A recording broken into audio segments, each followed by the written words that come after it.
good. How about you?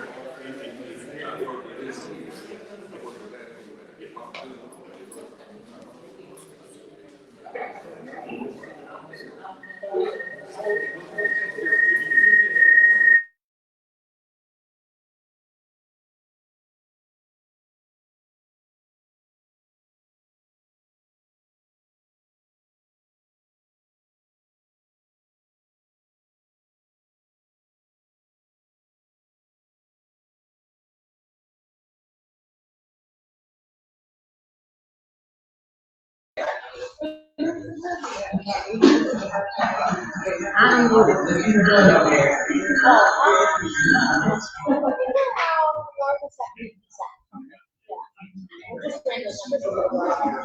I know it was higher than I expected. For our registration.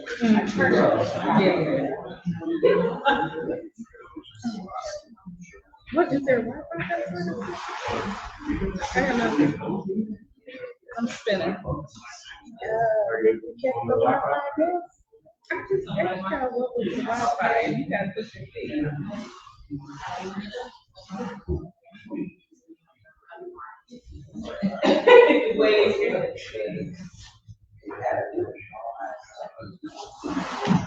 You connect to what? Go to the CAC one. At the top of it. And it's 2824 Perkins, all lowercase.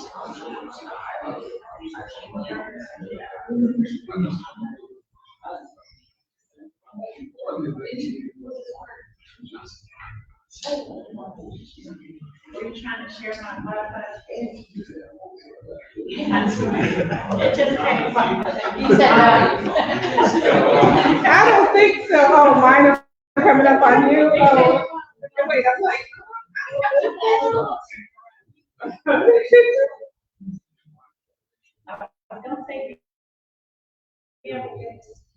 That's it.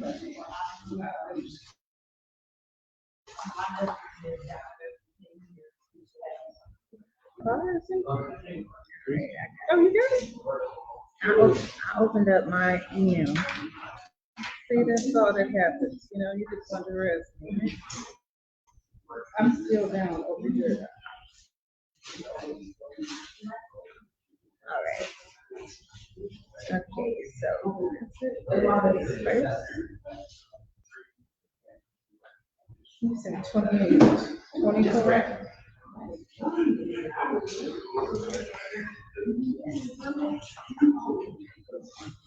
Canika, that's such a cute picture of you. It was.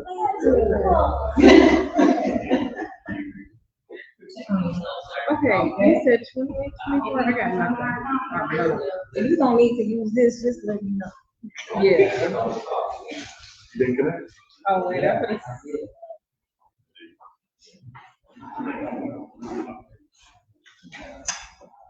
I'm not connected on any device.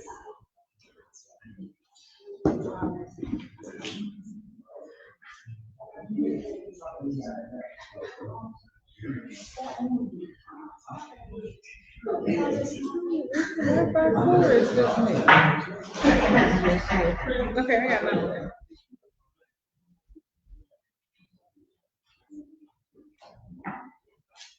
Okay, you good with the camera? No. How are you? That's all I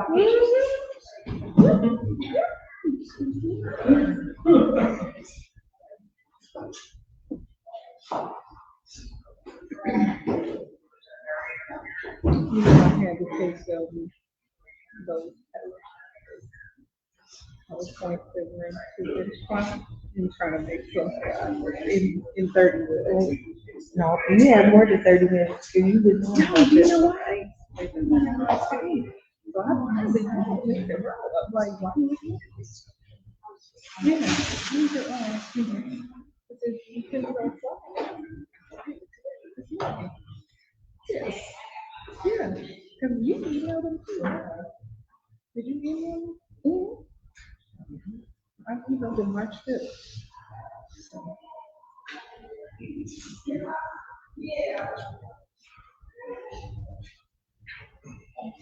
just want y'all to know I'm still have trying to connect. You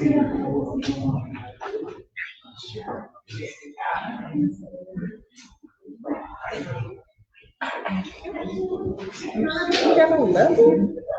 Oh, what is that? Level? You got level? Come on here then. You got level on? You got level on? Hello? Level. Come on. That gas. That gas. What is that? Velvet?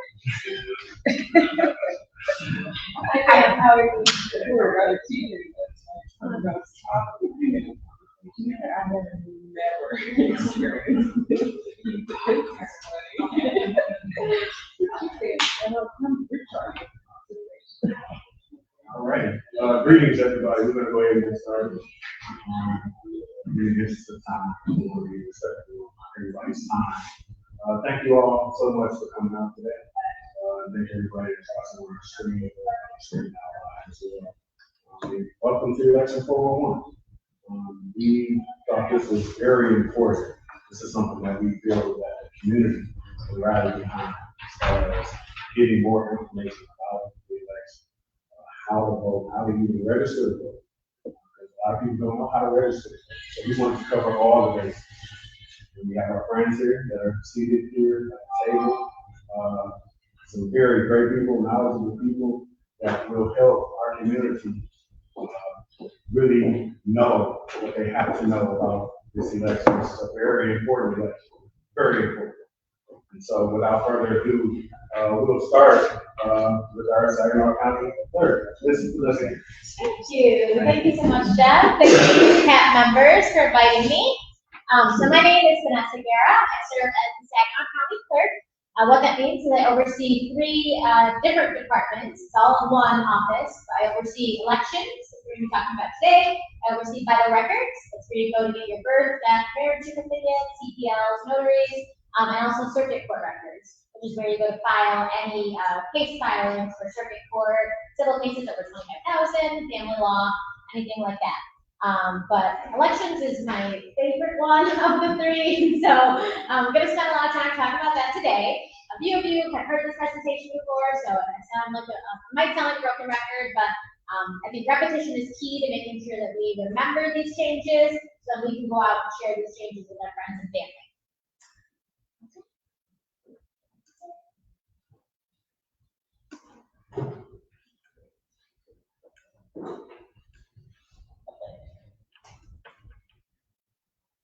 It's a PDF.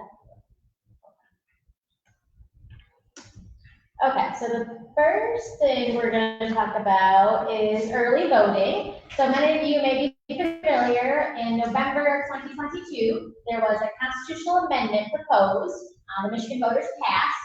It said several things, but one of the highlights was that we would have 9 days of early in-person voting here in the state of Michigan. And so we'll talk about that a little bit more. It also talked about free postage for when you return your absentee ballot application or your absentee ballot. You no longer have to put a stamp on there. The state of Michigan covers that cost now. It guaranteed that everyone would have access to a drop box, and it also guaranteed automatic ballot lists, which again we'll talk about a little bit later. But the highlight of it is really this 9 days of early in-person voting.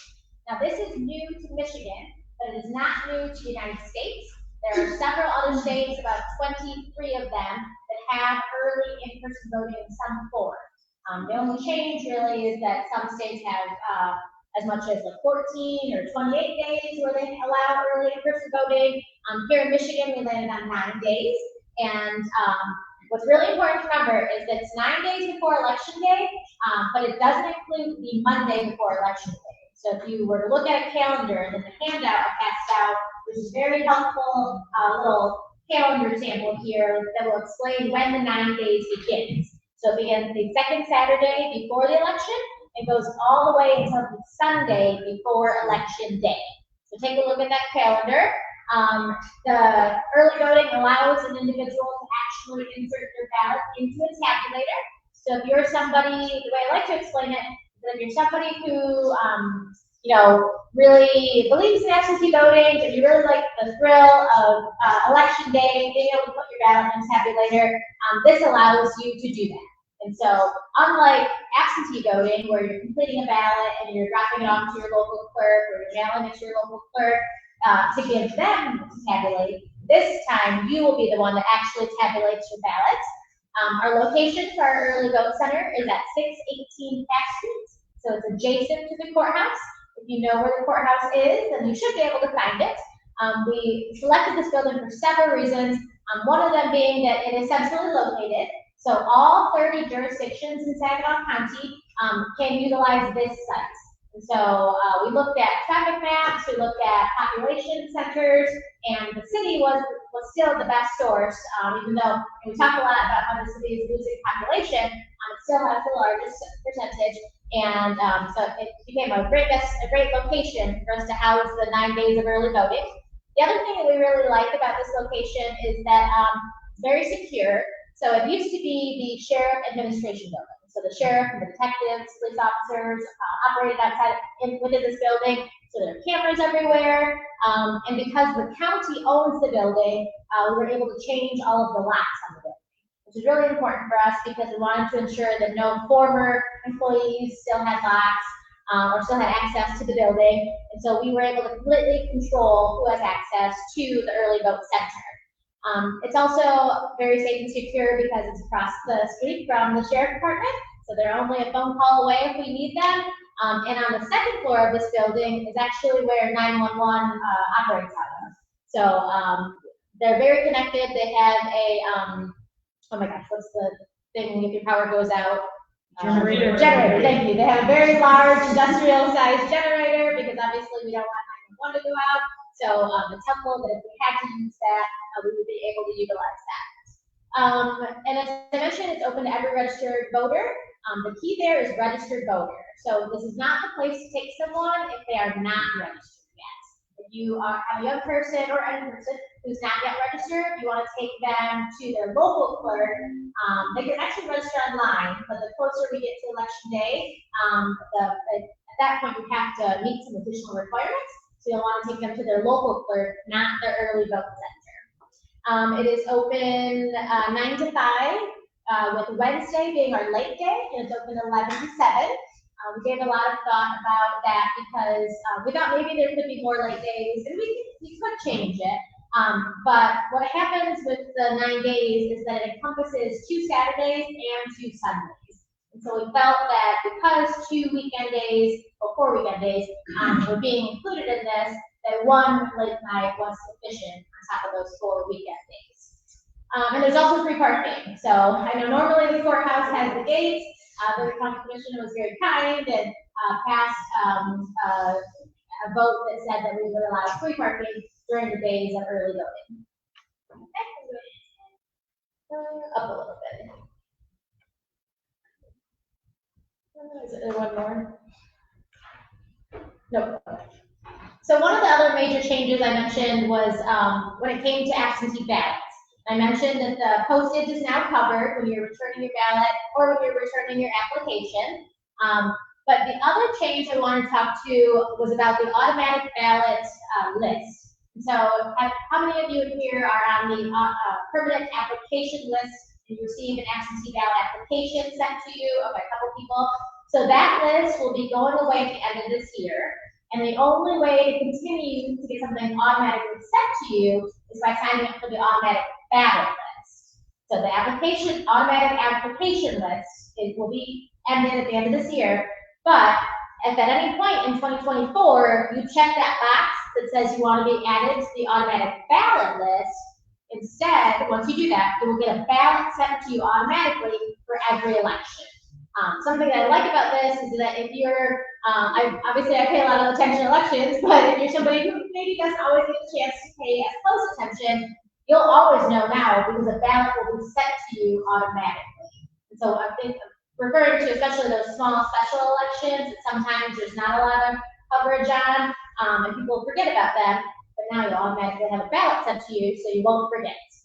Some other highlights of the absentee ballot application, make sure that you sign it. It cannot be accepted and you will not be issued a ballot unless it is signed. And it has to be signed with the same signature as your ID, your state of Michigan ID. And so occasionally what happens is you may get rejected if your ID has changed, if your signature has changed significantly. Sometimes it changes age.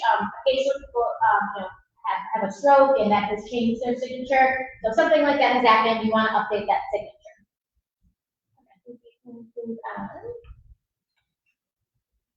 The other thing about the August election I want to point out is that the August election is the primary election. So that's the election where when you get your ballot, you will see both a Democratic ticket, a Republican ticket, and then there's nonpartisan races. The August election is the one where you have to stay in your lane if you choose to participate in the partisan section of the ballot. If you are a Democrat, then you have the option of doing straight tickets, or you have the option of individually picking out Democrats. But you can't cross over to Republican in the August primary. The same is true if you're a Republican. You can vote straight ticket Republican, which is this option. It's usually up here, and this is the Republican side. And then again, you cannot cross over. If you are someone who doesn't affiliate with either party, or perhaps doesn't want to participate in the presidential election, there are other things on the ballot. So don't just give up on the polls because you don't like the presidential candidates or because you don't affiliate with either party. There's an entire nonpartisan section on the ballot. This is going to be the section where you'll see judges, and you'll see school board candidates on that as well. There's also a proposal section. And so any county proposals that we have, I believe we're going to have two, one for the Commission on Aging and then a road commission. So there'll be two county-wide proposals that you'll see. Those are also going to be on the ballot. The deadline to get onto this ballot is not until May, so there could be others within your local community, but we don't know just yet. The other people besides, actually we'll have another slide of this. So just remember for August, you cannot cross over. In November, you can cross over all you want, but not in August.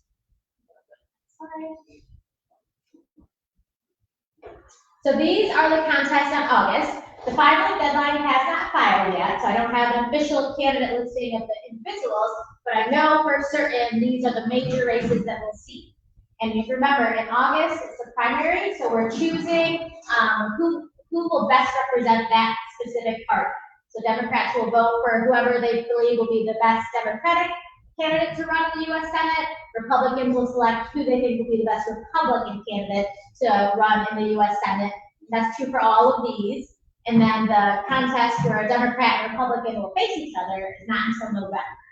So in August, you're picking the person to represent your party for that specific seat.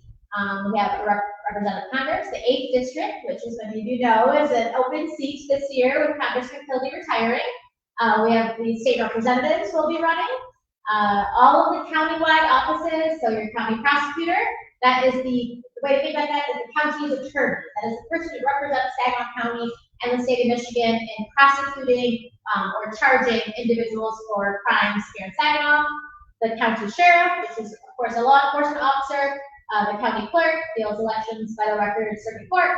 The county treasurer, the register of deeds, the county public works commissioner, and all county commissioners. So if you're unfamiliar, we have some here that can tell you more about it.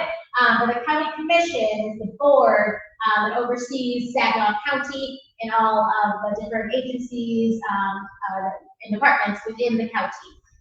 The biggest change to the county commissioner is that was previously a 2-year term. With 2024, it is actually becoming a 4-year term. So those individuals will now serve for 4 years. You'll also see all of your township supervisor, treasurer, clerk, and trustee positions, and then precinct delegates, which is it's really a political party position that people can hold, but those are on the August ballot.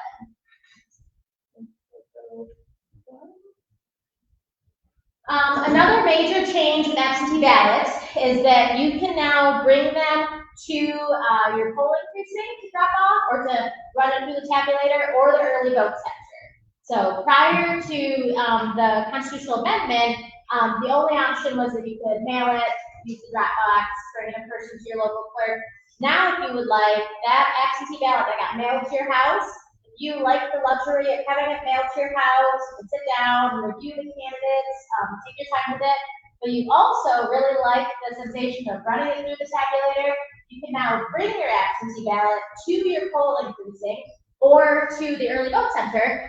We'll check you in, make sure you're registered. We have to verify that that absentee ballot in your hand is the one that was issued to you. So a very important piece of that is that that stub that comes on your ballot, leave it attached. Because if you take it off, it's not the end of the world, but we will have to verify that, we have to discard that one because we cannot verify that that was the absentee ballot that was issued to you because that stub is gone.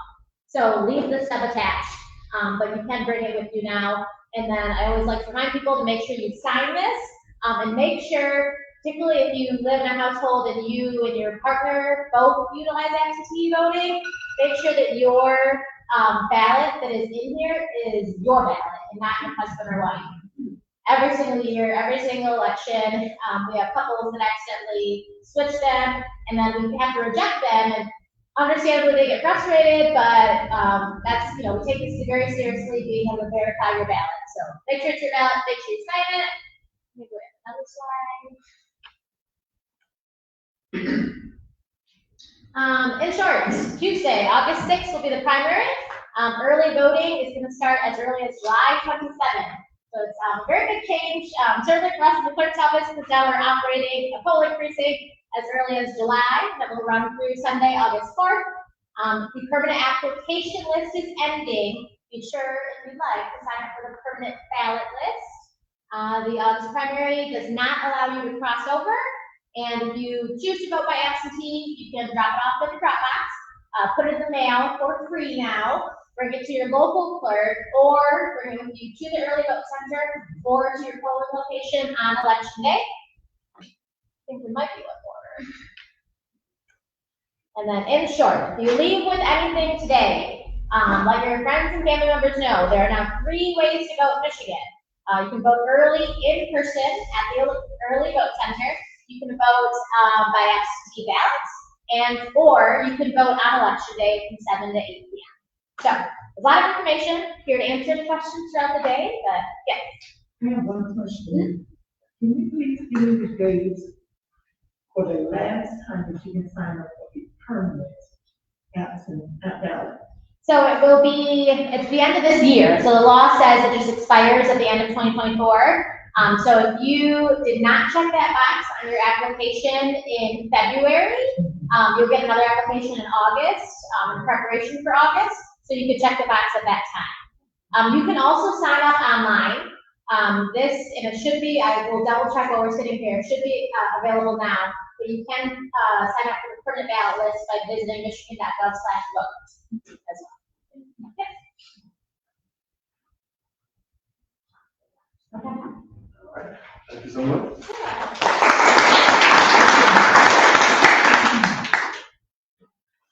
All right, we're going to shift to our next presenter.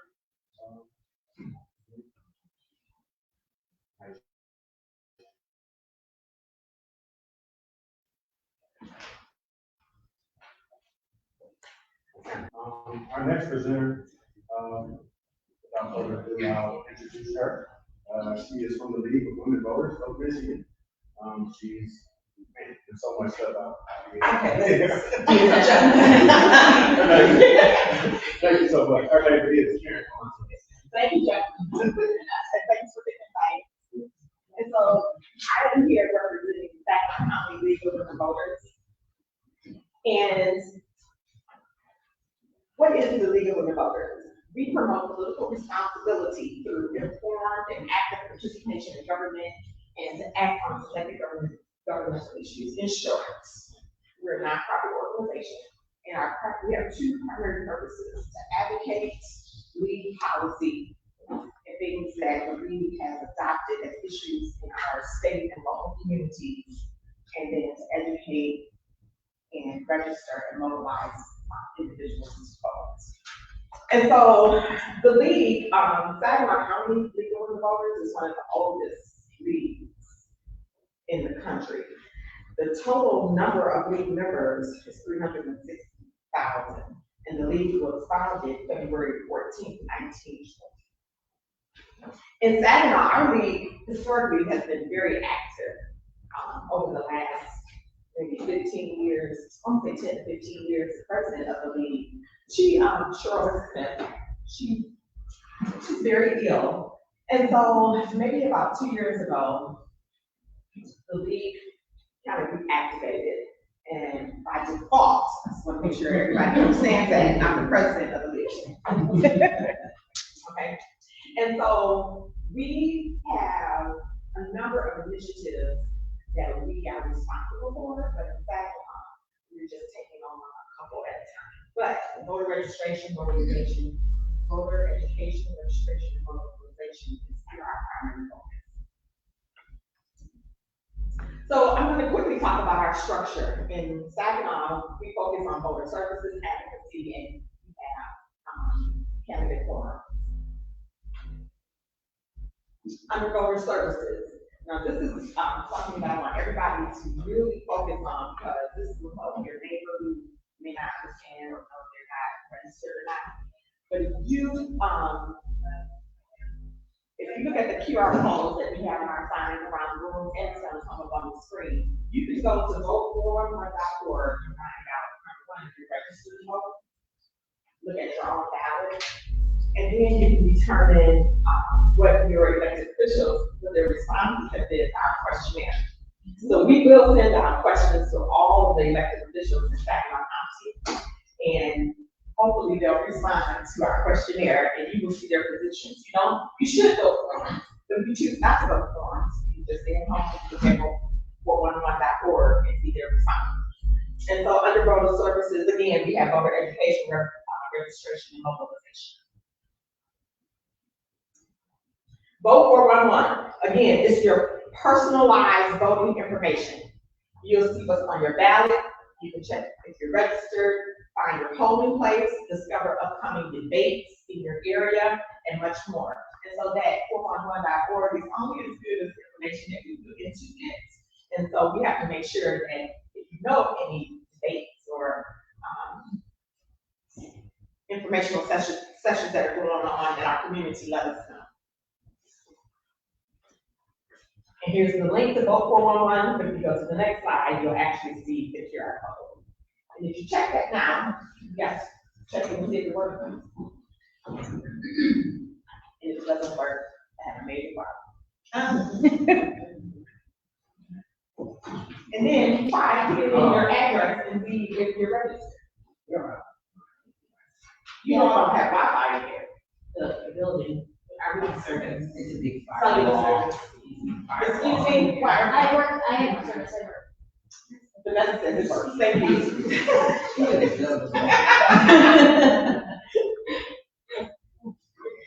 It worked for me. It works for me too. So under voter education, one of the things that we are starting in September is the Saginaw County Youth Commission. And so what that's going to do is going to allow each county commissioner to have a youth in their district to learn more about Saginaw County government. And our goal is to get our young people not only knowledgeable about government, but to become the next city council person and commissioners. And the best way that we think we can do that is through engaging them at the high school level. And then we also have an event every October called Delta Gems and Friends. And of course, I'm a member of Delta Gems and sorority, right? And so y'all know I gotta infuse them into what I'm doing.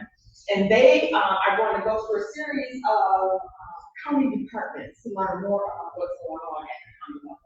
And that hopefully will get them involved in the governmental process also, and pique their interest to potentially be run for office in the future. Voter registration. So one thing that I really want everyone to know is that the league here in the league, they're not giving out money. And so we wrote a grant, and we have these voter kits. And the voter kits are at different churches, nonprofit organizations, and the kit includes registration forms and information about voting. And so each league, so you may see a red bag or a purple bag or a gray bag around, and when you see it, you should know it's a clear bag, it'll clearly have legal women voters on it, that it has voter information inside of it that you can freely register someone to vote. Voter mobilization. So we don't have an activity today, but I'm here today to say that we're ready to partner. Because I know that Vanessa potentially has initiatives in the NAACP and other organizations. And so if you know anyone, okay, let me just back up. Because I believe we need to collaborate on a lot of stuff, right? And small groups, people certain things, do great things together. And so that's an opportunity for us to partner with someone on the mobilization issue. Our next big thing, and so the league, they like doing big things, right? And so the next big thing for the league is to get rid of the electoral college, the next big, right? And institute the popular vote. And trust me, they're gonna get it done. It may take some years, but that's the next big thing for the league. Our next committee structure is advocacy. And so the two things that we are advocating in Saginaw County are the new. Next one.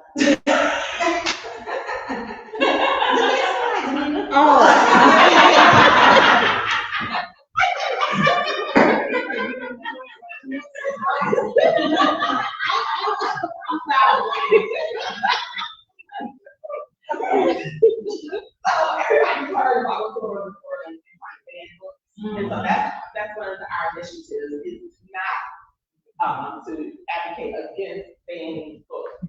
And so we had a fundraiser in September that brought awareness, but we want to continue that effort. And this is a shameless plug. So this summer, we're starting the Charles Saginaw Prison School, and it's gonna be a 6-week summer school program. And Alexis and I are the only two people here that are part of that group, but their theme this year is banning books also. So it must be something that is, I think, just right in line with what's going on in this world. And then the other item that we're advocating is gun safety. We are going to do a community survey of Saginaw to see if there are other things that we need to advocate locally. Janita. I'm present. And the last thing is the candidates forum. So this year, we added a candidates forum. Surprise, that my county commissioners, yep. August the 27th, we will be at your door.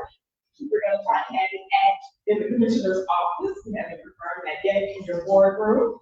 But the league has, for years, had a city council candidates forum, and this year is gonna be on October 21st. So look for that. The last time we had one was during COVID. It was not well attended, but they televised it. They called us. They expect for us to do this every year, and we're going to continue to do it. And guess what? Everyone here is welcome to be a member of the Saginaw County League of Women Voters. I have information that I definitely want you guys to take in your seats. We have 8 pens. If you want to know anything else about the league, you think you're ready to answer someone's question about registering to vote, take a button. If you want to know more about banned books, take a button. And that's what I have to present to you guys today. I think that's the next slide too.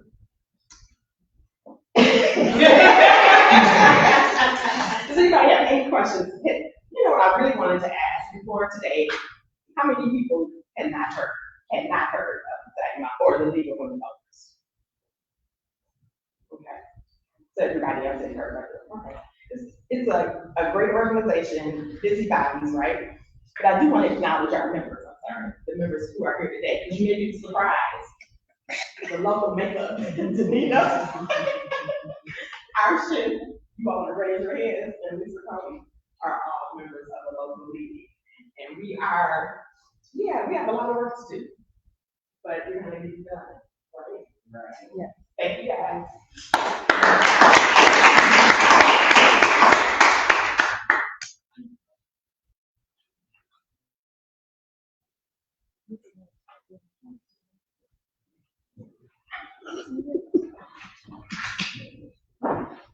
So our next presenter is here, and Pastor Bishop Hurley Coleman Jr. will be presenting on behalf of the Saginaw Faith Collaborative. Good afternoon. Good afternoon. Sorry, a little late in there, but there's so many different things going on. I'm here as a member of the Saginaw Faith Collaborative, which is operating for the last 8 years doing voter education, voter development, and civic engagement, community. And we've had a couple of side pages. You'll find that one year we actually did a whole video presentation recording what millennials were thinking about voter education, voter civic engagement, and the challenge to it. Today, I'm here because just recently I was engaged in a large meeting that was held in the city of Detroit about the state of the American democracy as presented by the American Bar Association. And I'm telling you that there has been so much information. Why I think that this conversation is so critical and that has to happen on a regular basis is that CAP is providing an opportunity for discussions that have not been held openly in the way that they have been in recent years, in recent days. I'm going to say in recent months. It's scratching some itches that have always been there that people just haven't responded to.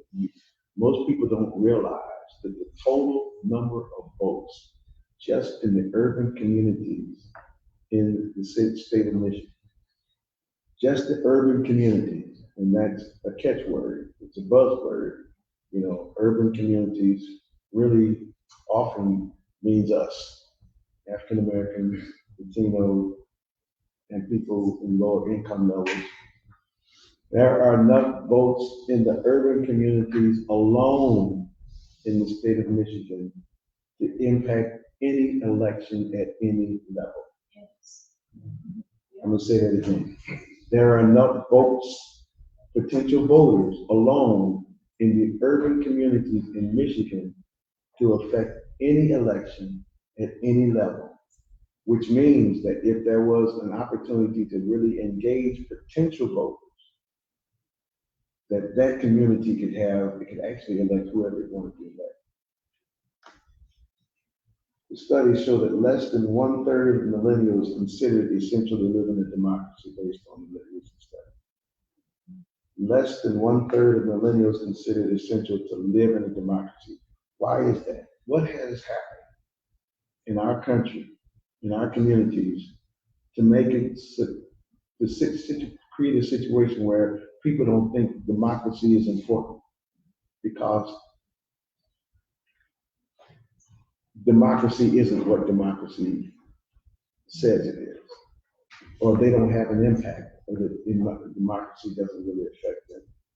I really believe that one of the greatest challenges that we have in this particular cycle is people thinking that their impact, their vote doesn't matter. Especially when the same things keep happening over and over again. According to a Gallup poll, only 28% of the U.S. adults are satisfied with the way democracy is working in this country. I know we're here talking about voter engagement, but the whole notion of voter engagement revolves around the concept of democracy.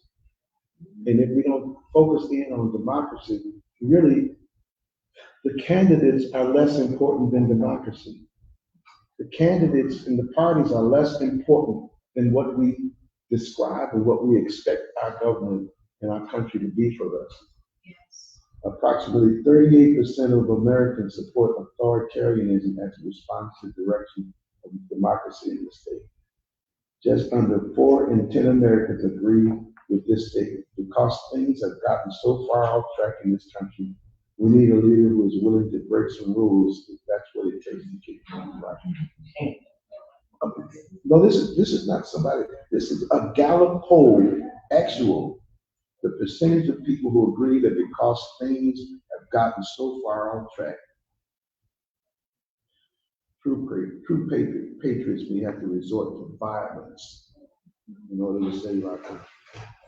I'm telling you all that for me, my perspective, and for what Saginaw Faith Collaborative is all about, what CAP is all about, and what these presenters are all about, is we have to bring some truth to that narrative that it doesn't matter. We have to bring some truth to that narrative that says that your vote won't make a difference. Because it's more than just your community. Democracy is at stake. And here's some of the reasons why I think that's the case, and I'm gonna need to come down on it.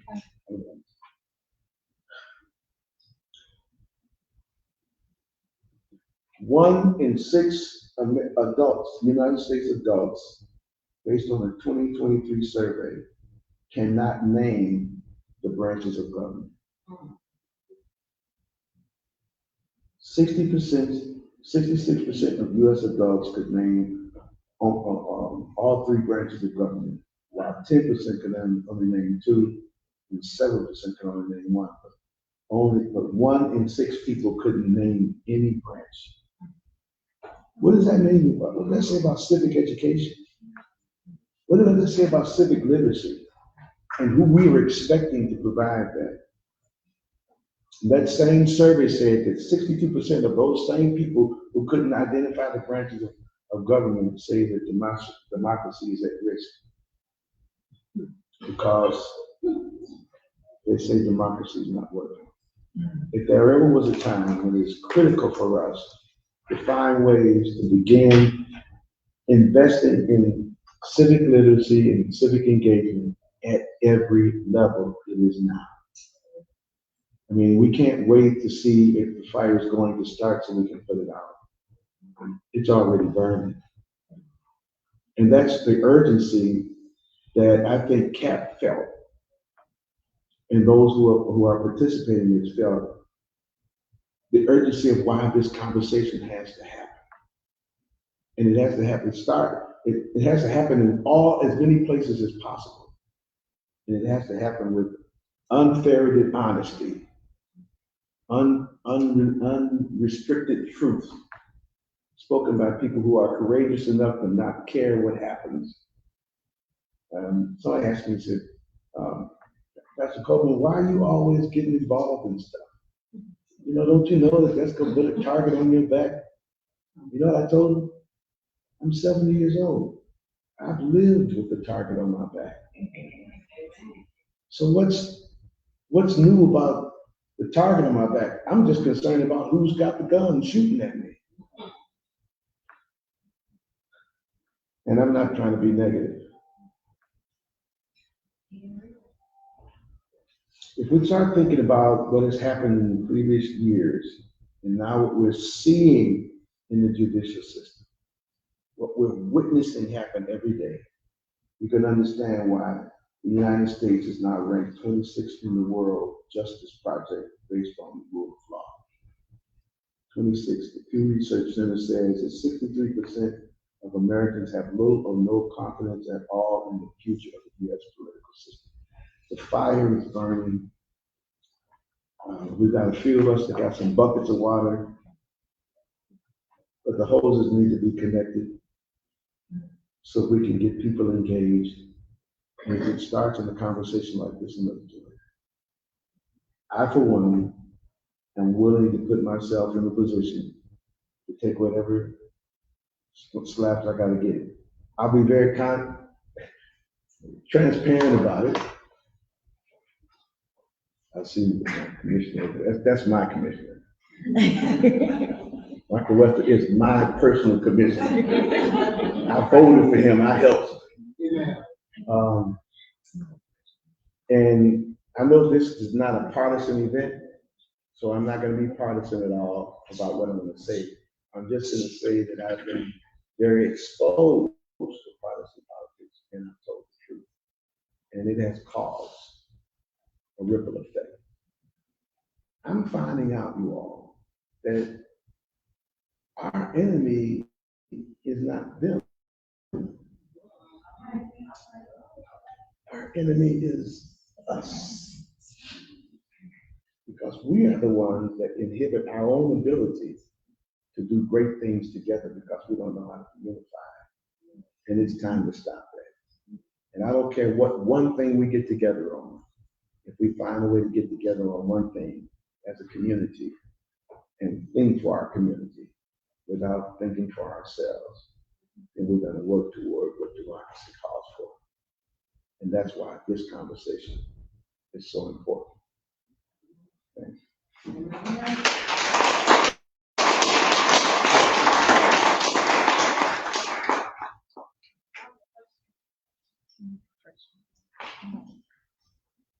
My question is, I don't know if it's a win or a how, but how did we lose sight that our elected officials work for us, not the other way around? Because I think that is, a crux of a lot of the dysfunctions. Because that feeling of, that Jay the power, and we don't know our position as players. Is this question me? Oh, I'm sorry, Yeah. that was just a question for everybody. Well, personally, I believe that our elected officials, they respond to who contacts them. I've been on both sides, I've been on all sides, I've worked for elected officials, I've been an elected official. And if you don't come and engage with me, I'm going to the person to vote. So on my way over here, I drove my own community. And there, it's like, there's nobody there. So elected officials are gonna go to my own community to engage, because there's nobody there to vote. And even if they're there, they may not vote. So they're gonna engage with people who are actually voting, who are coming to the meeting, who are saying, I need this, I need this, I need this. So sometimes we want to blame it on elected officials, and some of them, you know, they share some blame, but then it's us. We're not advocating. We're not advocating for our own interests. We're not advocating for people who can't advocate for themselves. And it's a heavy lift. Because historically, we could just advocate for ourselves, right? But now we have to advocate for everyone. We got to advocate for the young, the old, and ourselves. So we have to do double work. I'll add to that by suggesting that where things fell off was when the constituencies that at one time elected officials were responsible to the constituencies walked away from their responsibility to hold their elected officials accountable because they were present. I think what you said is actually the accurate assessment, but I'll say it like this.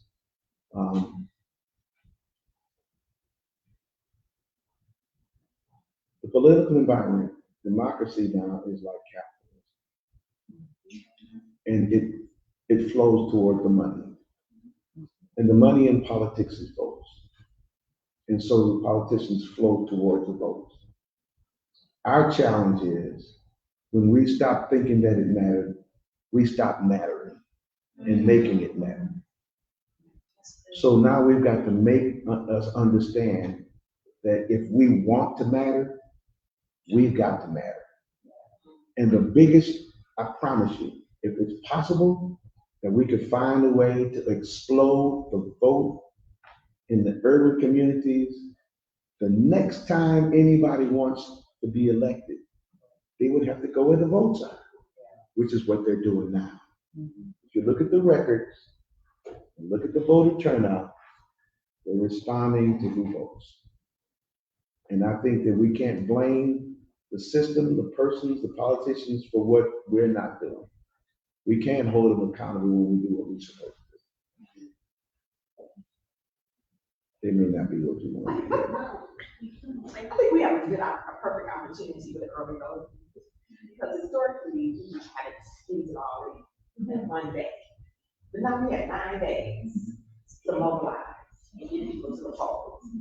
So we really don't have any excuse not to get them there. We can all just work together. So before you came, I talked about we need a lead. I don't know who the lead is gonna be, but we need a lead. And all the other organizations need to just fall in line. But I don't know who's raising their hand to be that leader. Well, I think that when it comes to the response that we need to lead is that, the leader, whoever steps out, gotta have some people who wanna be led. And that's where the challenge is.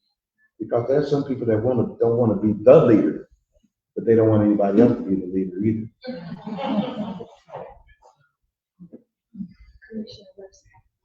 I just wanted to respond as well. And so the question then was, where did we get off track?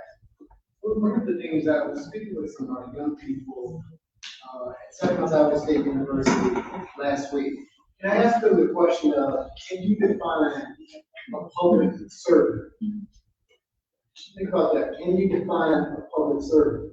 And where we've gotten off track is, and they didn't answer that question. Where we've gotten off track is that when I grew up, someone running for office said, I'm running to be a public servant.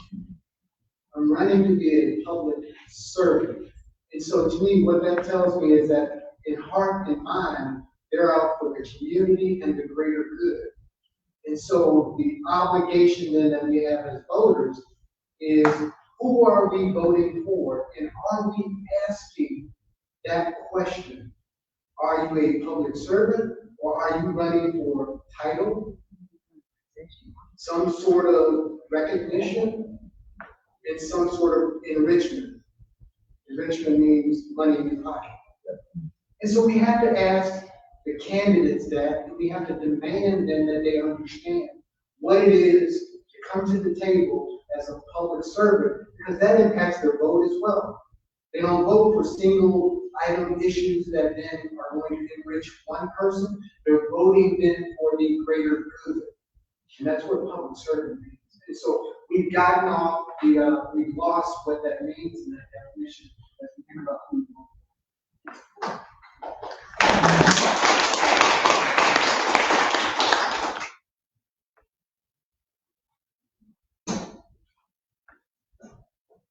Our last and final presenter of this evening is Ms. Canika Pugh. She is the Vice President of our local NAACP, and she will be doing a presentation on Get Out to Vote. Good evening, everyone. I've sat here and I said normally my training tells me to stand up and present to you all, but today I'm going to sit, so I'm going to take a nice little drive here. So again, and I'm sitting back here and I'm listening to everyone talk.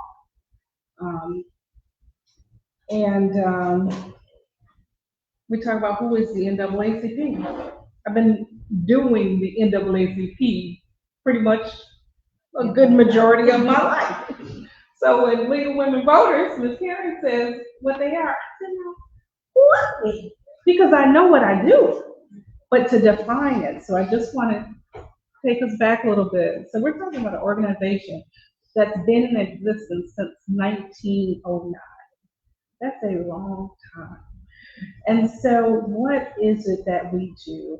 So I just wanted to just go there and pull that out. The mission of the NAACP is to ensure the political, educational, social, and economic equality of rights of all persons, and to eliminate racial-based discriminations.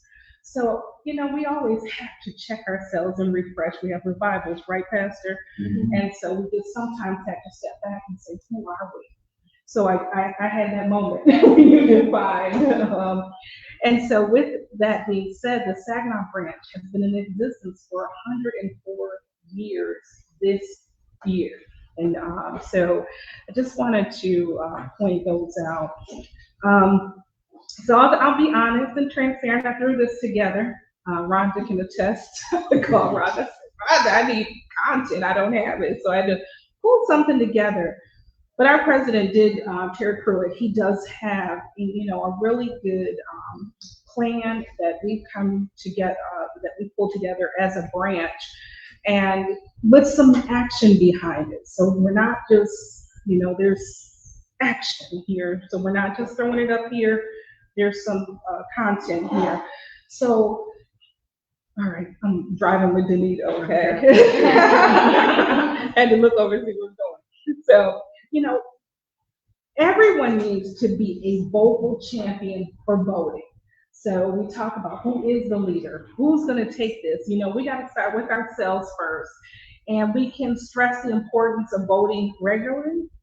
And then we want to encourage and assist our county clerk in pushing the messages that she has presented to us. We want to conduct voter registration campaigns. So I just asked Vanessa, you know, where are we? Because I heard we were 80% registered in the county, and you just said the number is More like 75. 75. So not too bad, but we got work to do. Okay, so we still have some bushes to beat there. So we want to make sure that we are conducting the registration day, which is June 10th, and that you all participate with us there, and that we want to make sure that we're assisting our elderly, our young people. Delta, I'll give credit where credit is due. We talk about the community.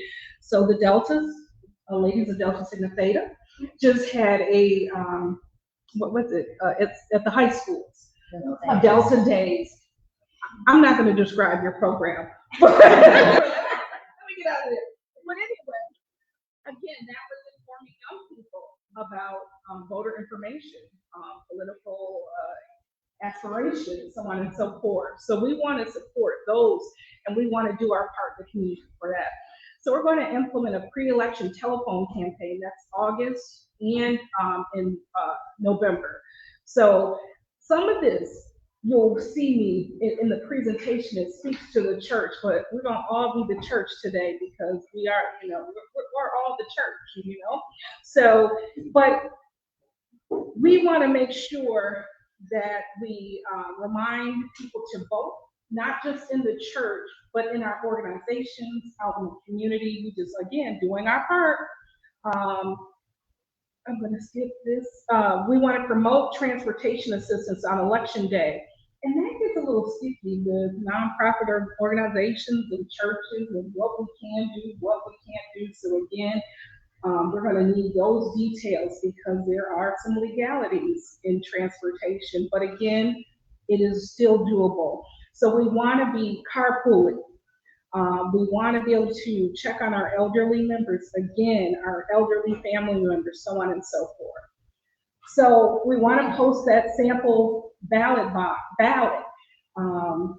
Vanessa had examples today. So, and where can we find those?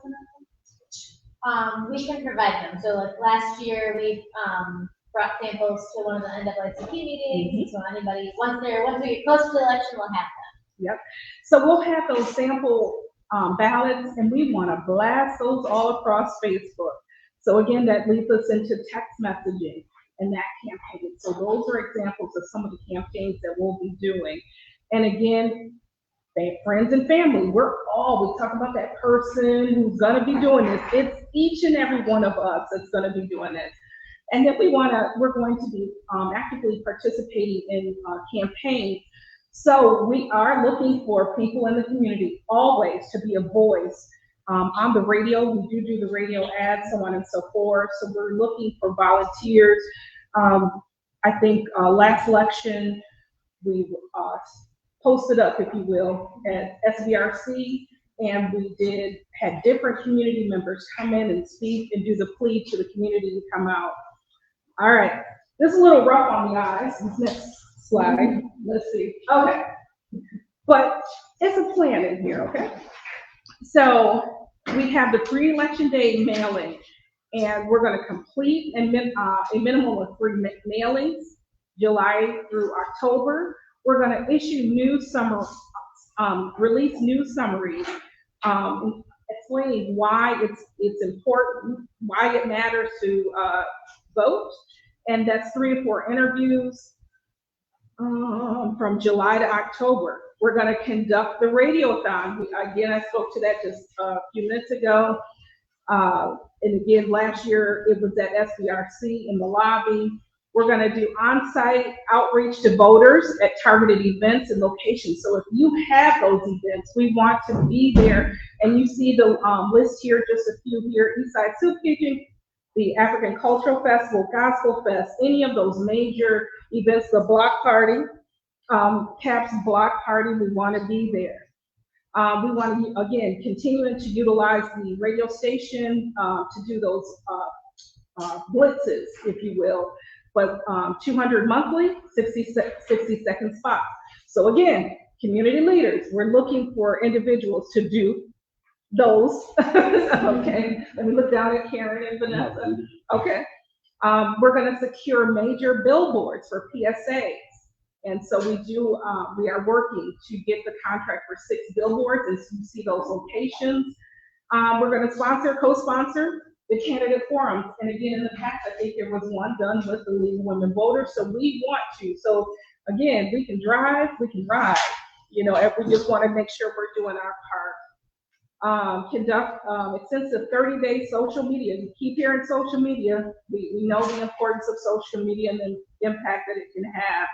So I'm not going to keep going there. Again, engaging volunteers to serve as poll watchers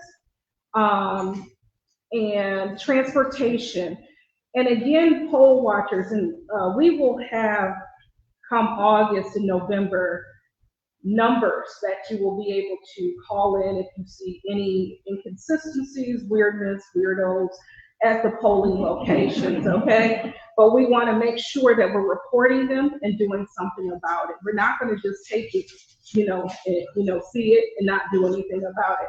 So again, we're looking for individuals to serve as poll watchers, and we can do shifts. You don't have to do the whole day. We can do shifts. And so then we have the pre-election day rally and canvassing events. So again, opportunities for volunteers to go out into the community and beat the bushes and beat the doors. And then again, here we are. We be talking about collaborating and partners all. So don't look at that list and see your name not there. I promise you, I'll type it right now if you yell it out. And so we want to make sure that we are inclusive and that no organization is too small, no organization too big, no individual that doesn't, we are inclusive here, and you've heard that throughout the partnership. So we want to make sure that that's what we're doing. So we do have a plan in terms of taking the lead. I just see that there's opportunity for us to drive and ride. So just please, let's reach out. And I have to do the shameless plug that if you want to become a member of the NAACP, I'm going to throw it on Lisa Coney in the back, not me. And then I just want to take a moment and let the members of the NAACP stand, please. Hopefully it's everyone in the room. Everybody? They're not standing? Okay. So again, that's pretty much all I have. Are there any questions, comments, concerns? You should have lots of concerns, but yes. Thank you so much. I have a question for something that you can clarify a little bit more, just going to a little bit. Oh, wow. What is the Clerk? Yeah. I'm get my version, and if Vanessa can give her, so I want the official version. Yeah, so poll watchers, there are 2 types of members of the public who can be in a precinct. Poll watchers or challengers. Poll watchers are people from the public. There'll be a special section for you, and you can kind of just go and watch what's happening. Maybe if you want to learn more, or you can just see how people vote, or not how they vote, but you can see how that process works out. If you are really interested in you're a member of, it doesn't have to be a political party, it can be. Vanessa has them as well. You can sign up to be a challenger, and that allows you to get a special credential. You get a little bit more opportunity to walk around and actually see what the poll worker is doing. So, but you have to sign up in advance for that. So those are the 2 people that can be in, but they both really serve the purpose of just monitoring and making sure that people are following the rules, whether it's the voters or the precinct workers. Make sure we're providing a safe and secure place for voters. And I want to say that I have, in my early years as well, have done that, and I encourage everyone to do that, whether it's a poll watcher or the challenger. But it's an experience. You talk about getting a little closer. That's it. And we do need you, because the tactics that are sometimes used, they have people on site, and we may not have people, and they'll challenge. They'll sit there and challenge all day. It holds up the election. We thought they were going to do it the last election. I don't know who they is, but I thought they were going to do it. So again, yeah. There are some organizations that will attempt to sort of exploit that role of challenger and have that be somebody who comes off as more intimidating and threatening, which is not the role of a challenger. And so it's on the poll workers to watch and make sure that those people are operating within, they have their own set of rules that to follow, and you can only challenge someone if you have a legitimate reason to do so. But there are some organizations that try and bend those. And again, if you want to, I can take your name and information. You see me looking at you? Poor Jeff. But we can take your name and your information because we do have to take you through a training as well. Commissioner, So, and this is not, well, I guess it can be a question or more a comment, but is it possible, looking around the room and with Bishop Coleman, is it possible to do like a collaborative with the churches or divine mind organizations to promote like a souls to the poll one Sunday after church? So that congregation, all the congregations in Saginaw County gets together and say, hey, we're gonna all go out and vote this Sunday, whatever that Sunday falls under, and take our ballots, take them to the tabulator or go drop them in the box or something like that, so that that could be our collaboration as a community. I would suggest to you that it is not only possible, but I think it is critically necessary that we not only do it, but we do it in such a way that is demonstrative. I think that the most important thing in this particular cycle is that we can't just say we're doing this. We have to actually do it. We need to see the actual numbers of people participating. We actually need to see the numbers of organizations engaged collectively, because that has been the downfall. Often people say, well, what are the pastors doing? What is NAACP doing? And the truth is that pastors are doing what they're doing 24/7. The NAACP has been working on civil rights for 106 years. But that doesn't mean that what we're doing now is incredibly effective, because the results show that we've got to do something different. So it's got to be a physical, demonstrative, intentional aggregation of effort. And I'm completely convinced that there are enough faith leaders, there are enough community leaders, that once a plan is even identified and put in place, we don't need to wait until August to do this. We need to be starting on this now, orchestrating the relationships that will make that happen now, which is why this conversation is so critical now. I appreciate that question, Commissioner Coleman. You know better than most how important it is to actually have people vote and not just say it. So I think it's not only necessary, it's possible, but it's critical. And I'll say just kind of historically, I think it's always the Sunday prior to the election Tuesday is, we see it happen or roll out across the country. So, just FYI. So we have an opportunity to do like a trial run, right? That's right. We have a primary this time. That's right. You don't have to wait till November. Oh, absolutely. To see, That's the point. test this out. And And that's so the challenge is, so the NAACP historically has had membership chairs at all churches, right? So my challenge is to have an election chair there. I think that's doable. Is somebody taking notes? We got action items. Who's taking notes? Historically, the NAACP has had membership chairs in every church, right? So let's have election chairs at every church. And their primary purpose is to make sure, number one, everybody's registered. And I'm not saying that the NAACP has to be the only one at the table with the materials. Absolutely. I told you earlier, they call money for certain things, right? And then empower that church to do some things. Make sure everybody's registered, everybody has transportation, everybody has information on when they go, what they're gonna vote for. Absolutely. I wouldn't bring up this as possible. In terms of, this is Hurley, Coleman, CAC, Director, CEO. In terms of barriers, that are stopping people from being able to participate in the electoral process. When we think about residents in the county, more in particular, our inner city and BIPOC population, are there any barriers that are known that our case managers or our collective agencies can help to mitigate before November? Whether it be social security card, whether it be driver's license, ID, are there those things systematically that we need to stop the job that will stop them from actually being involved? That you can tell me about that we can help with? I can say that, so whenever someone does have an ID, so long as they're registered, they have the opportunity to sign an affidavit that says that they're not in possession of ID. And at the end of every election, we do audits, and then we check to see how many of those are, just to get a sense of like how common is this.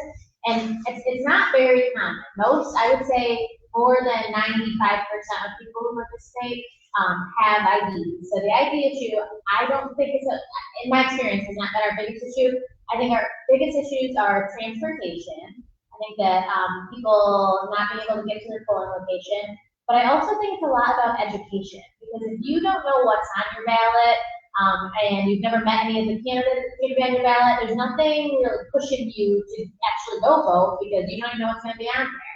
So I think one thing that we could do better at is, and if I really like the Vote 411, is that we can tell people, visit the site, learn about who's on your ballot. That way there's some incentive to actually go out and vote. So my thought is that every elected official, the barrier is they have no motivation to go to the polls. So I talk to students, not students, these are young adults at Emily. I've been going over there for the last 2 months. And I cannot convince them that they need to vote. Yeah. I mean, it's like, why am I voting? I can come 5 different ways. I cannot convince them that there's a real reason for them to go. So it's incumbent upon our elected officials. Now remember, I was elected officials, I'm not just elected officials, but they need to bring their constituents out. And if every elected official, especially county commissioners, would be responsible for motivating their district to come out, we wouldn't have that big of a problem motivating people. They need to meet their constituents, knock on some doors, tell them the reason that they need to vote for them. Because our youth and our young people in 20s, it's hard. It's hard. We'll let adults who can't be convinced from my age.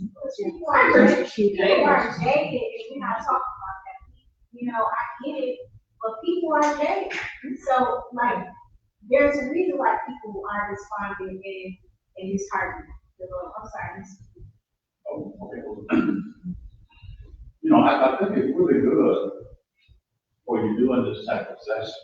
You know, but you got different people that's come together to do this. I hope we got the name and the phone number there, but let me just say this, and I'm involved already. I know. So I'm just saying. So up to a certain point, I'm a non-partisan worker. Although now I'm not a non-partisan worker. I don't want everybody to understand that, because I don't want to pretend to be a non-partisan worker.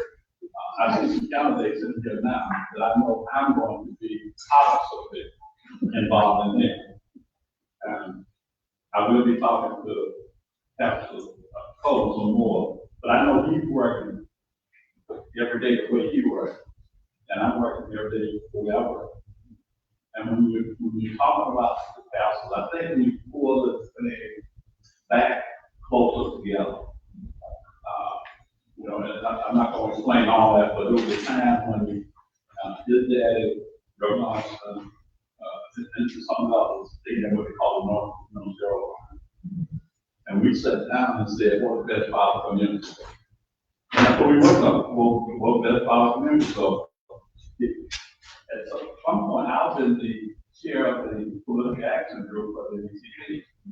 So I grew up until a certain point and then I did NAACP, I had to be nonpartisan. And after a certain point, I become partisan. I've always known that there's historical things that I was doing that we got to do.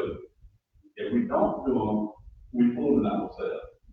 And we bring about generation after generation after generation that won't have I won't say properly kind of representation, because different people can represent. But we have an obligation to make sure that we have different colors, brown, black, to be in with the white. You know, we can't stand back and say, don't have what they won't have. So I said that to let you know I'm not nonpartisan. Now, but the council law, they are. And I'm going to work with NAACP, I mean, the work with nonpartisan because the population is working with. But if any of you want to feel what I'm saying, I heard what Karen said, that Karen had a good point, that you have to have bad points on that are real. Each one of the commissioners, the city council, and all of them should have a small group of people. They come to run up. If we bring these small group of people to understand everything that you're saying in the end, we end up with a big group of people. And it doesn't matter who's supporting people and doing whatever. We control it. And then I hate to use that word control, that's the word, I guess. We should, but what I'm saying is we can support. Okay, we got this Coleman here, we got you, we got Pam here, we got Will here. But anyway, we can help them. And I'm saying that, and I don't stop, but that we will have money too. You know, people say, well, you know, they do this, somebody got money, somebody. We are poor, we don't play poor. We found a way to bring together money. When we get that way to have something work, we're not going to sell out now. They thought they were not doing. We might be poor, but we don't play that way. So if anybody in here wants to work, you know, let us know. We'll find a way to make you, okay. We can't get through it, but we'll find a way to make you okay. I want to respond. I want to add to what you're saying, and appreciate the fact that your tenacity in engagement is an inspiration to a whole lot of people. The young man is sitting on the Saginaw City Council right now, who is inspired by your leadership and tenacity. So that's necessary for us to have. But I want to respond to what Ms. Webster said about the truth that people don't want to get in, if you can't inspire them to get in. Part of that is because we have allowed the presidential election, the federal election, to be the most important issue in politics. When in fact, the local elections is much more critical to them. So we've got to figure out ways to make local elections matter to them, because that's the first place that they will see their vote making a difference and having an influence. What was the number it took for the lowest number it took to be elected to city council in the last election? Honestly. I mean, maybe 7,000. Say that again. I said maybe 7,000. There are 48,000 residents in the city of Saginaw. If only 60% of them are voting age, that means there were 30,000 people who could have voted in the city of Saginaw. One person was elected by only 7,000 votes.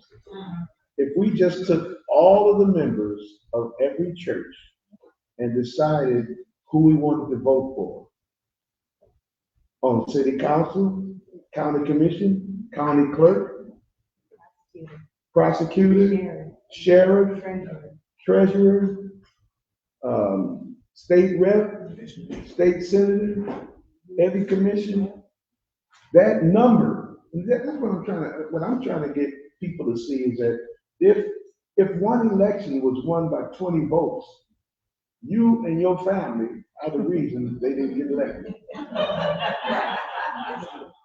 It's as simple as that. And that's the reason that people don't see themselves engaged, because they don't get that. We give these large concepts, but it's very, very, that's why civic education, civic engagement is so important. So I wanted to add to that, because I've talked to people too, and it boggles my mind that you have to work hard to make it relevant, but then it's the challenge that we have before us. Anyway, I'm I'm sorry. gonna make Pastor Coleman feel pretty good. I see it. I don't want you to worry. You trying to make a point about my hair color?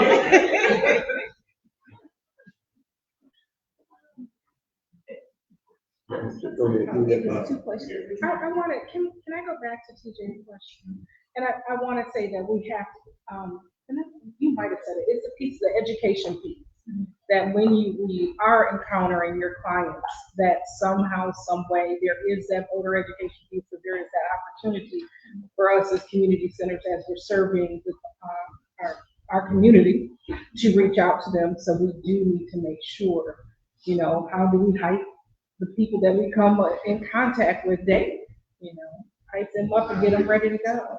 Especially with the, like Pastor Coleman said, the issue, like ballot proposals and things that are not that I've given up on the presidential race by any means, but there are a lot of people who are not interested in that race. But if we can get them to the ballot, vote on those other things, hopefully over time they'll come back and realize that all of them are important.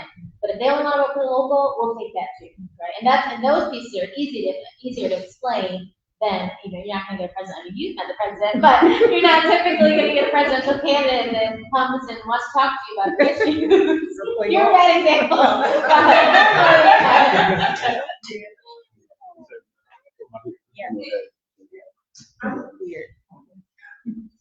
Here you have a good point that you made, that if individuals from each church would take a lead and be the person to take responsible for the elections or giving information, then that would help out each individual plus each church that is involved in our Saginaw County.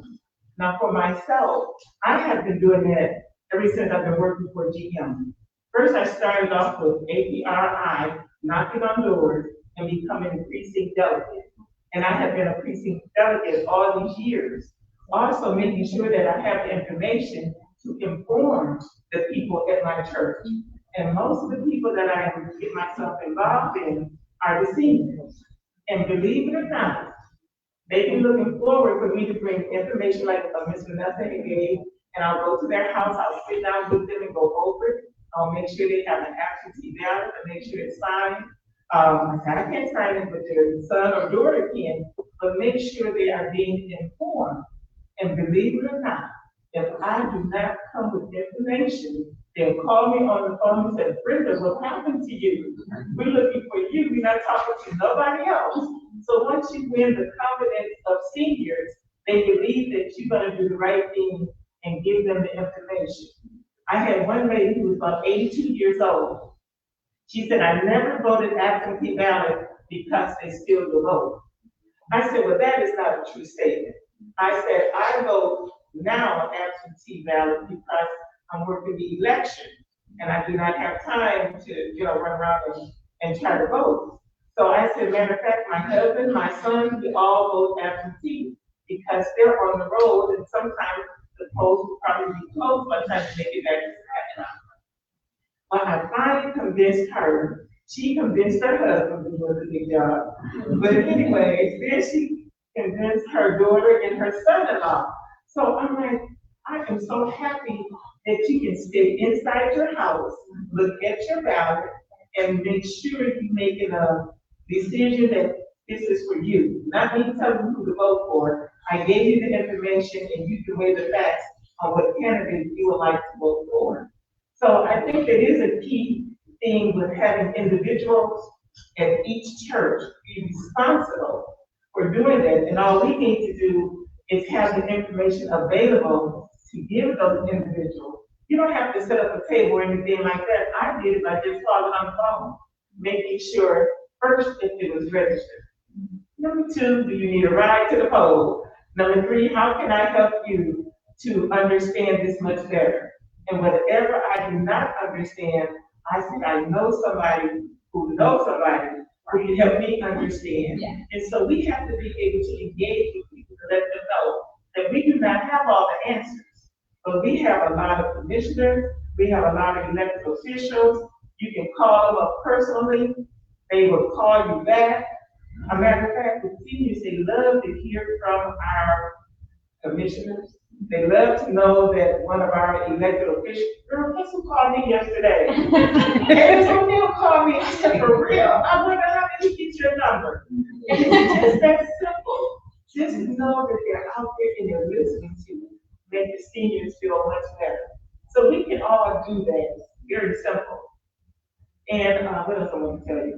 By working with NAACP, I have truly enjoyed working with NAACP because they gave me another push to get out in the community and let them know that voting is very important. We can win. All we have to do is get out there and vote.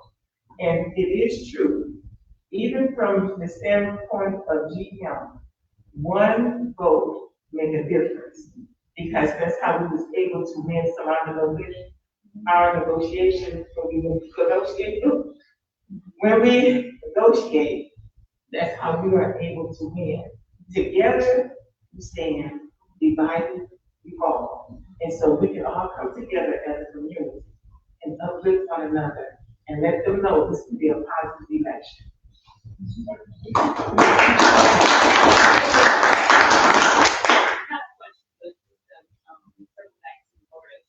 One of the things that in addition to city elections, I guess, how we city elections is people don't even know how what local government is, how it works, so how the council impacts, how the state representative impacts, how the commissioner. I mean, you have people, we are so ignorant as a people in a lot of ways about how our own local municipalities operate.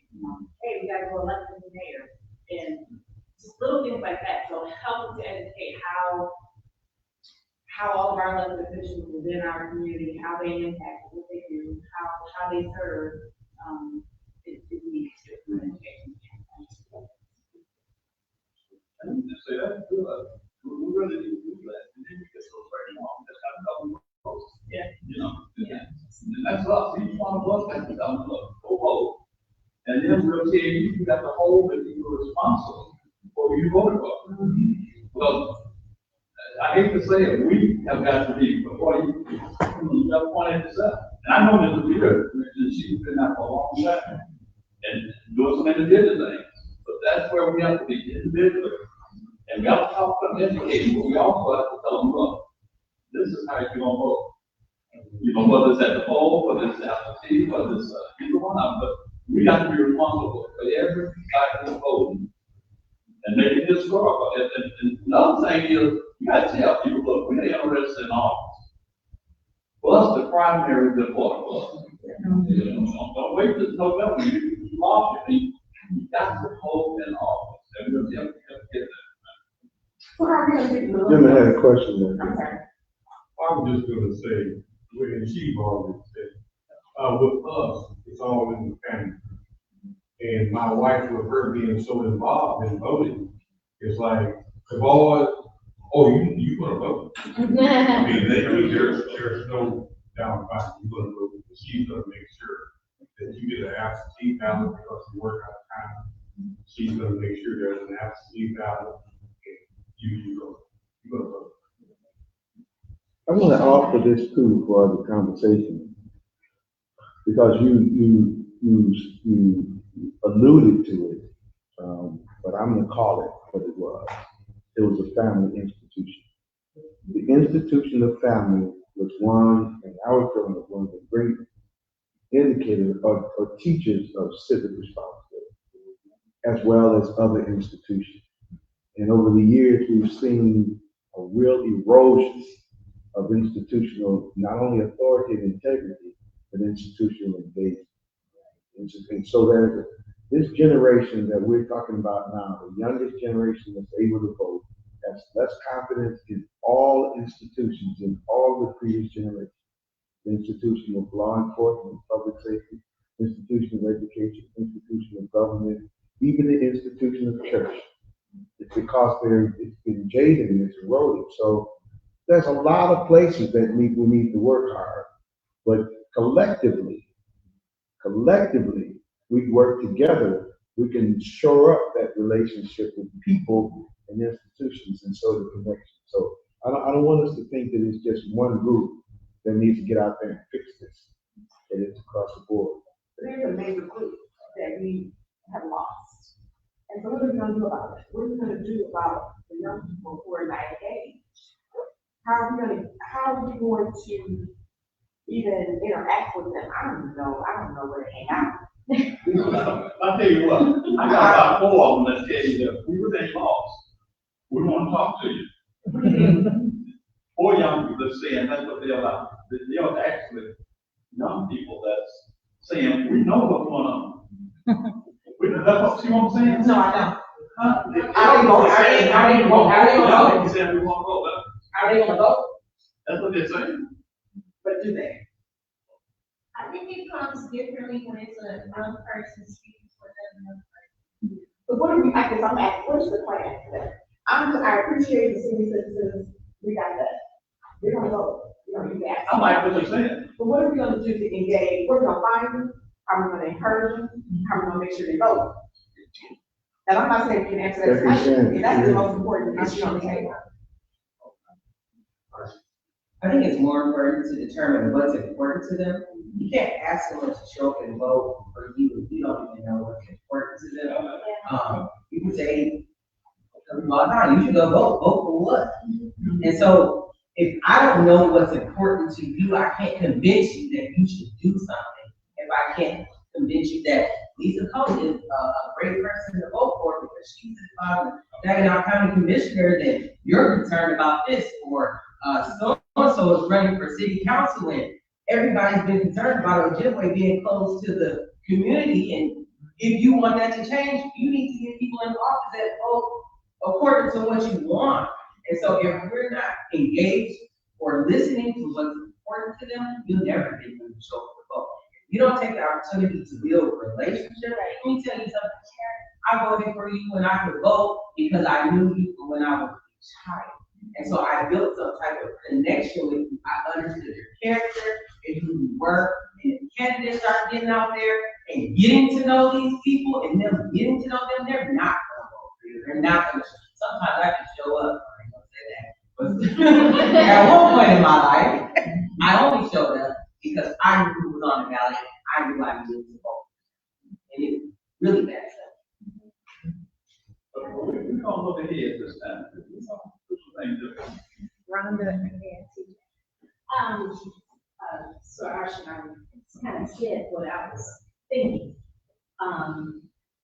Back about, right before the pandemic, we had a millennium, the NAACP had a millennium, panel discussion.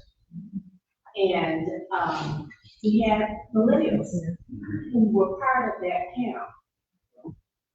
And one of the things that I feel that we have to be more in tune to is involving them in the planning process of what we do.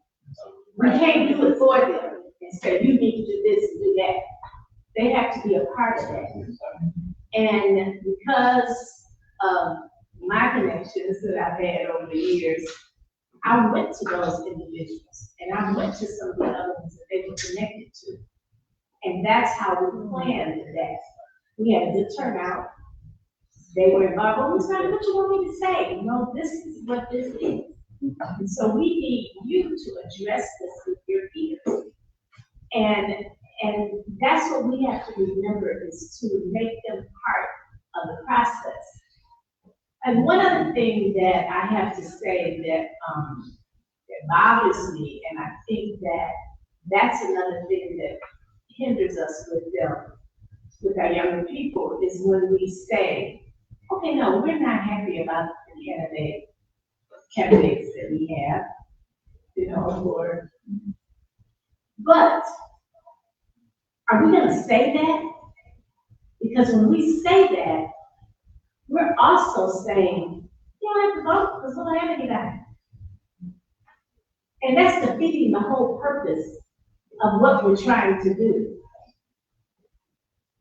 Again, local, state, laws that affect us in our community, and knowing that when you vote for those individuals, they're going to be the ones that's going to speak to you, speak for you when you go higher. So we have to be careful of how we communicate with them and how we say things and what we say. That's all I have to say. I wanted to say, I appreciate you saying that, because that was one of the things that I was a part of with the NAACP. God bless the NAACP. But I think we missed a moment about a year ago when we had young adults, young professionals, some teenagers and college students in the room, ready after 3 sessions to do something. But the leadership, my fathers, the leadership. I wasn't there. You wasn't there. You were the one that said it in another setting. I mean, you said in a meeting, where are the young voices? You said it. And they took that banner and they ran with it, but they missed the mark when they got them in the role, but did not allow them to take the baton and run with it. And how they run with the baton is different than how we ran it.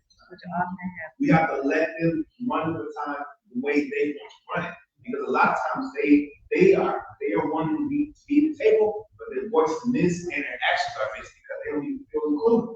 So if we're going to invite them to the table, give them the baton and let them do it the way they do it.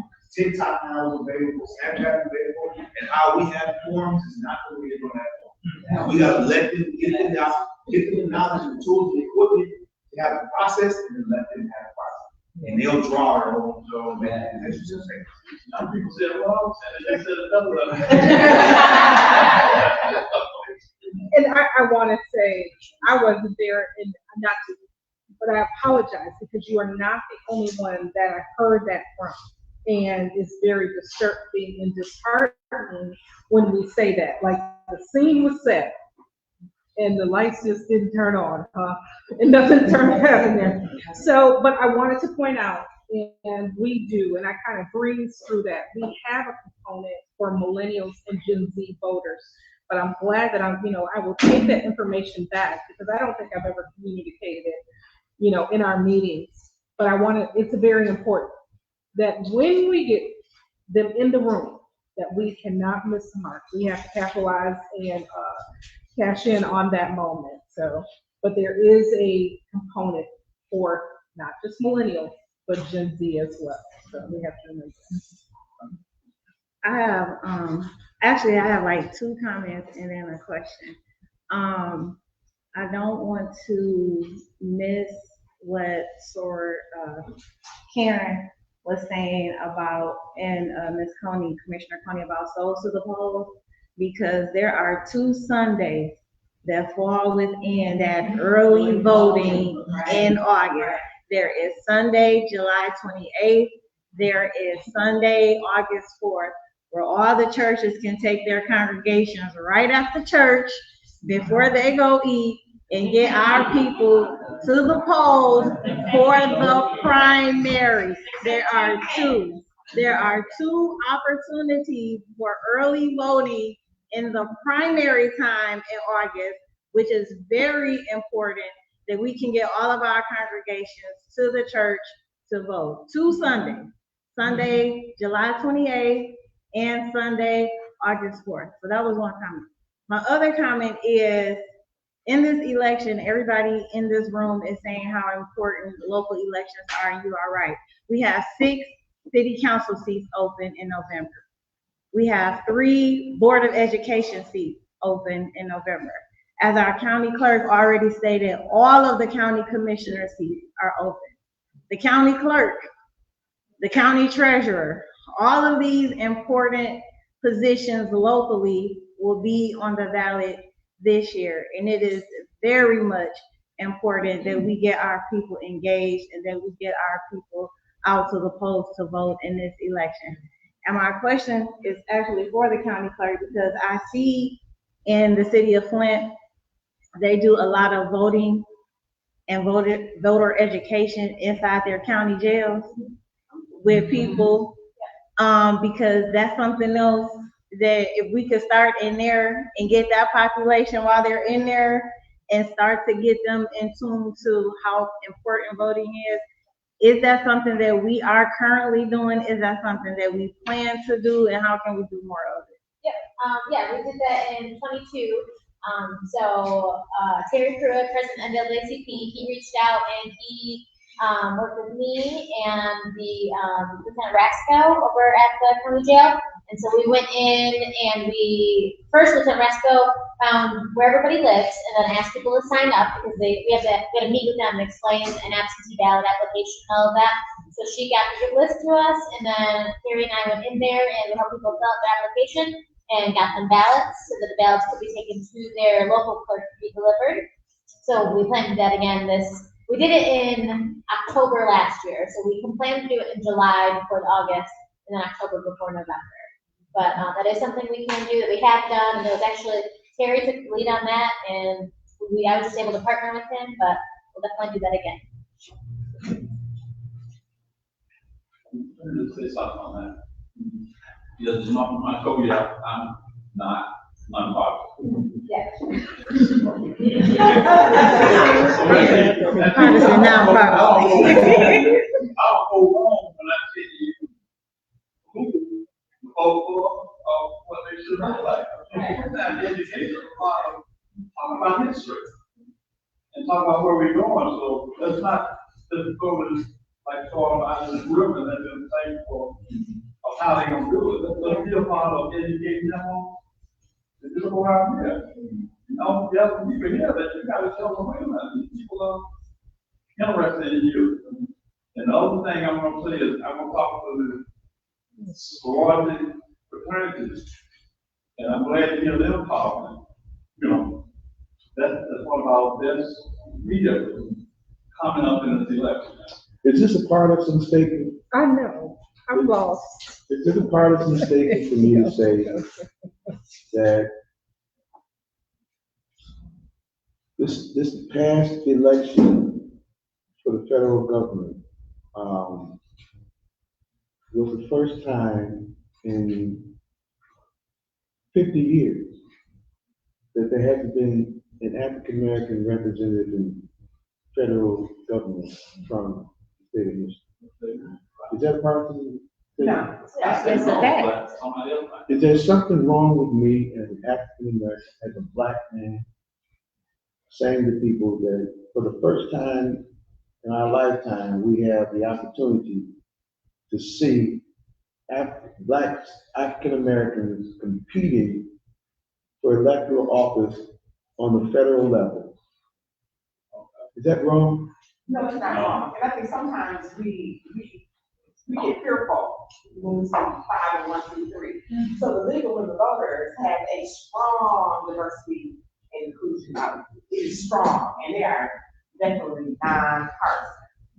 But our past national legal women voters president, she was an African American. And she made sure that every dollar that we receive from the federal level has to have a DI credit through it. And so she doesn't want to see us using money to have candidates forums in the majority community. She wants us to come into the inner city. She doesn't want to see us doing voter education in places where, they vote in 90%. She wants us to go into places where they need to vote. So sometimes we as pastors, I'm going to say we as pastors, sometimes you all as pastors and us as members of non-profit organizations, we get it twisted and get afraid to speak the truth. I'm not one of those. But I will tell you. But we have to educate ourselves. You can tell the truth. I will tell you that I think it's time for us to start scratching what's it instead of just not paying attention. And this is a really important time, you know, for us to actually stress that issue, because we need the representation from our community on every level of government. And we can't be apologetic about it. We can't be ashamed of it. We have to advocate for where we are, just like anybody else advocates for where they are. And I just want to make sure that I'm not violating the principles of this conversation by saying what I'm saying and thinking what I'm thinking and doing what I'm doing.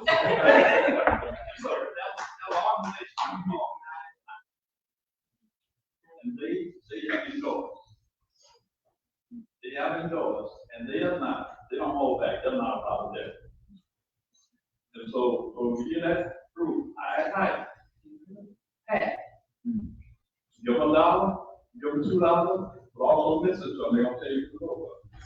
I have to say, there was one, what was it, 2 years ago, I brought the chair, the executive director of the Congressional Black Caucus, right?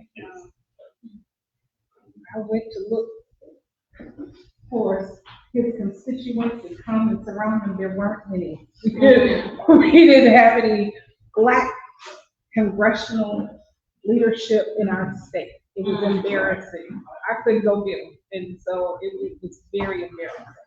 You know, it's like bringing a member of Delta Sigma Theta in, and I don't have anybody in the whole state that belongs to that. Okay.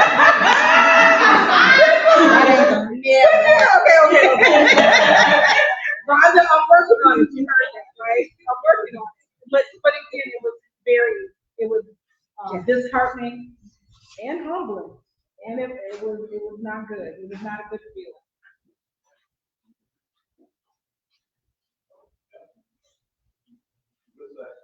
All right. Well, thank y'all so much. I'm trying to be accommodating, I'm all over it, but thank y'all so much. Thank you for our panel, Guerra. Thank you